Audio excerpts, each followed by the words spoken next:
Rosh Hashanah, kol bo'ei olam, ovrim lefonov ki b'nei moron. This is the Mishnah in Rosh Hashanah, Daf Tezayin, which is the original source of the idea on which all our tefillas and ideas of Rosh Hashanah are based, that the Rosh Hashanah itself is the Yom Hadin. From the Pasuk, as it stands, we don't know that. The Pasuk only tells us it's Yom Teruah, but Chazal had as part of Torah Shebaal Peh that in fact the essence of Rosh Hashanah is the Yom Hadin, and all of mankind, Jews and non-Jews alike, pass before HaKadosh Baruch Hu on Rosh Hashanah, kivnei moron, and they are counted and judged by the Beis Din Shel Ma'ala. And that gives Rosh Hashanah its most unique qualities and characteristics. What is unusual about this Mishnah is that it could have been written much more clearly. It could have been written ovrim lefonov b'mishpat, or ovrim lefonov b'din. Why does the author of the Mishnah use this very ambiguous phrase that everybody passes before HaKadosh Baruch Hu k'bnei moron, which means sheep? And in actual fact, if you look in the parish of the Rambam on the Mishnah, he will tell you that yes, b'nei moron b'pashtus means sheep, but then he says something very interesting, which is uncharacteristic a little bit of the Rambam, that he says, v'yesh b'zeh soid, but there are hidden meanings here in this Mishnah, and particularly this choice of phrase. So I want to have a look at this a bit more closely, using the Gemara and a couple of other Mefarshim who take a bit of a deeper understanding of what Chazal want to tell us about the essence of Rosh Hashanah. So a couple of daf later, on Daf Yud Ches, the Gemara asks, my b'nei moron? What does it mean, b'nei moron? What does this phrase mean? In other words, the authors of the Gemara weren't themselves entirely sure what was being referred to by this phrase. And the Gemara gives three answers. The first answer is indeed sheep.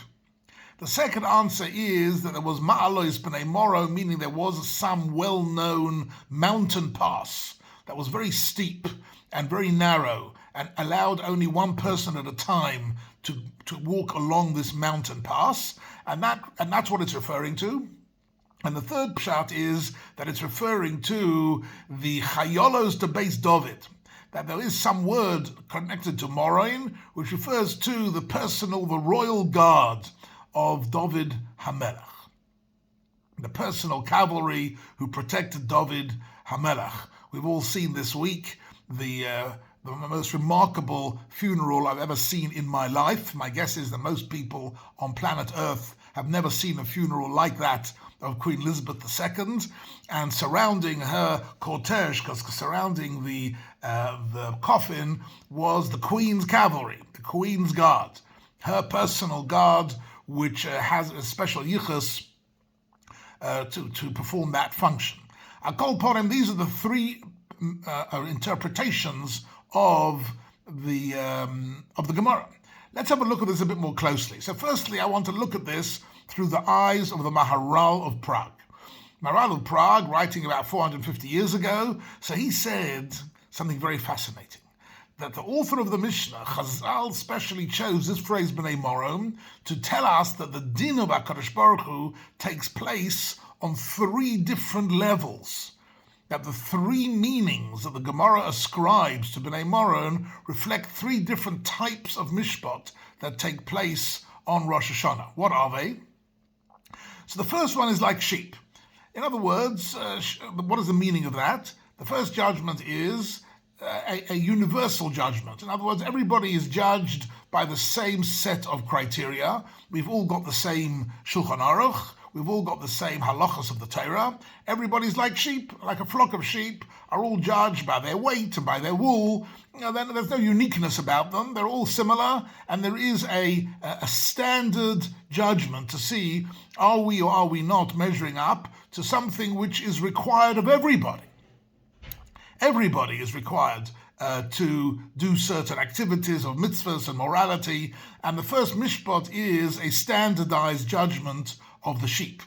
But the second judgment is like the narrow mountain pass, which allows only one person at a time to go across and traverse that area, and that is a different judgment.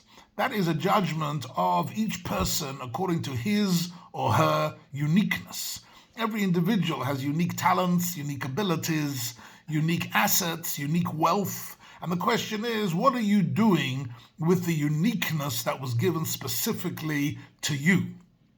You have been brought into this world for a particular purpose. Every human being has been brought into this world by HaKadosh Baruch Hu for a particular purpose. And then the question is, are you fulfilling not the standard requirement that's required of everybody, but the requirement that HaKadosh Baruch Hu expects from you? That is a second judgment, says the Maharal, and that is the mountain pass, where you go one by one. And HaKadosh Baruch Hu scrutinizes everybody, and he holds us to account using the criteria which is unique to each individual. And what is the third judgment? The third judgment is, apart from the standard and apart from the unique judgment, there's a third judgment, which is, what are you doing for Klal Yisrael? What are you doing for Am Yisrael? What are you doing to protect Melech David? If you are part of the royal guard of the King of Israel, you need to be dedicating your life not just to yourself, not even just to your family, but to do something for the Kehillah, for Klal Yisrael. How much are you using your own talents and abilities for Klal Yisrael? That is a third and separate judgment. Says the Maharal, the author of this Mishnah had all these three things in mind. And therefore he didn't just say Ovrim Lefon of Badin, but he said B'nai Morom in order to capture all these different levels of understanding. And I think this is a most beautiful pshat, even though it is a little bit scary in a certain sense, because it deepens our understanding of the din of the Yeshiva Shel Maila, the din of HaKadosh Baruch Hu on each of us on all these different levels. What's interesting is that we know that Rosh Hashanah is not only the Yom Hadin, which is a Yomim Noiraim, which is a time of Yira, it's also a time of Simcha and of Ava, Ba'keser L'Yom Chageinu, say Chazal, that it's a Chag. We say to each other, Good Yontef. We eat and drink a Yontef meal. And therefore there is this double nature of Rosh Hashanah. And also in this category, I came across a beautiful perush of the Ben Ish Chai in his Sefer Ben Yehoyada. Ben Ish Chai was, of course, one of the great poskim and Mekubolim in Baghdad 150 years ago. And his insights are sometimes very, very fascinating. And he, Dafka, takes a different look at these three perushim of B'nai Morom. And he says that whereas the Maharal saw them as three different levels of the severity of the judgment, he wants to see them as three different levels of limud zechus, of the counsel for the defense of Klal Yisrael. That it's a Yom Hadin Barachamim. The Rachamei Shamayim looks at us with a view to finding the zechus for Klal Yisrael. So what do these three things mean? So the first thing he says, B'nai Morom means sheep.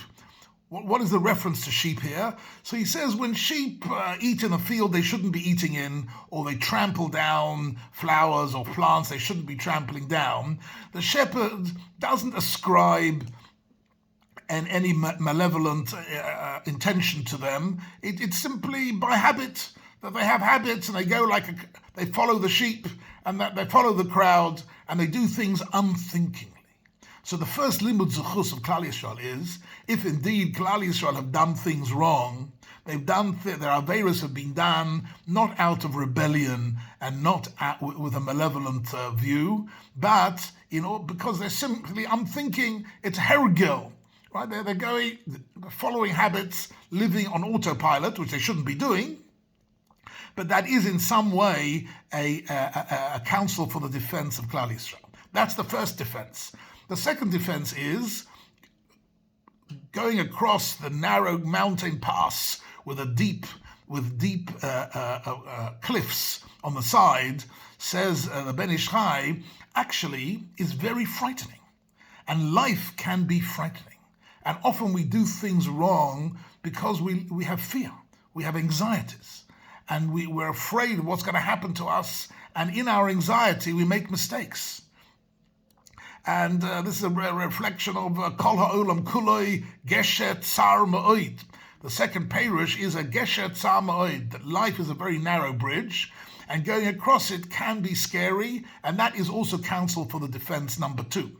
The third one is the chayolas to Beis David, the royal guard of David HaMelech. So Chazal say he only chose royal guard from mishpachas miyuchoses, from families who had a zechus avos, who had parents and grandparents and great-grandparents who were tzaddikim and tzidkoniyos, and he needed the zechus avos for his royal guard. Says the Ben Ish Chai, that's the third counsel of defense. We indeed may be doing things wrong and maybe deserve some type of negative chas v'shalom judgment, but bear in mind the zechus avos, and this will be for us a limud zechus and counsel for the defense. So here you find very fascinating, in these two words, b'nei moron, when you drill down into these words through the eyes of Gedolei Yisrael, you can find both aspects of Rosh Hashanah, both the oimek hadin of the Maharal, all the different ways in which a person is judged, and all the great limud zechus of the Ben Ish Chai, and both are true. And Yom Tov is also a Yom Noraim, a day of Yiro, and it's also a day of a Chag, of Simcha, that we're standing before HaKadosh Baruch Hu, and we are confident that the Mishpat of HaKadosh Baruch Hu is Din Barachamim, and I wish everybody a Ksiva Chasima Teva, a good gebenched Yor, and please God, it should be a year of only Besuras Tevas, Yeshuas V'Nechomois, Amen.